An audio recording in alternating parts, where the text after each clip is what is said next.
Part 4.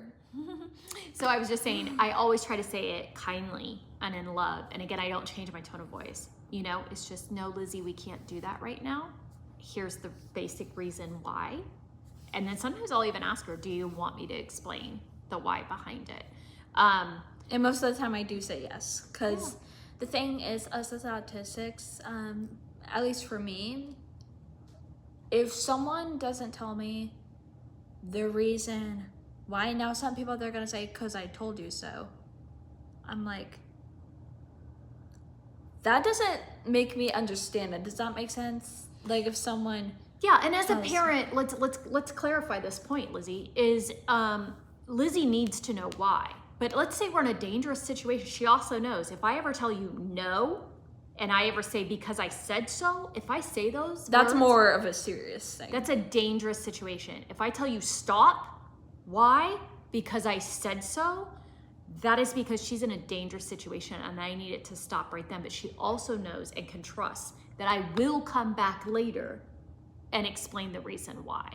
So I think it's really important that we consider what your child needs. If she needs that explanation, great. And if not, you just keep it very calm, very succinct, and it is what it is. Or if like your child is maybe too young to know the reason, Yeah. then maybe you could say, I can explain it to you later, but I need some time. You're not old enough yet.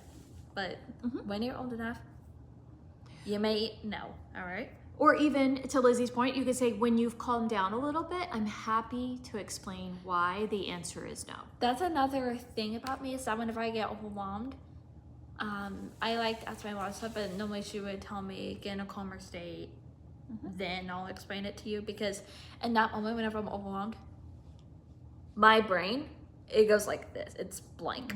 So And another point to that I do to help Lizzie, and don't get me wrong, as a parent, there are times I get frustrated. I get frustrated. Why can't I just say no and let's just move on? But it is what it is. These are her needs. So we try to work through it as best we can. And if I am too emotionally, you know, like you said, I'm crying or I'm kind of getting angry or frustrated, I will say, Lizzie, I need a minute to calm down. I need a minute to get to a calmer place to where we can talk about this.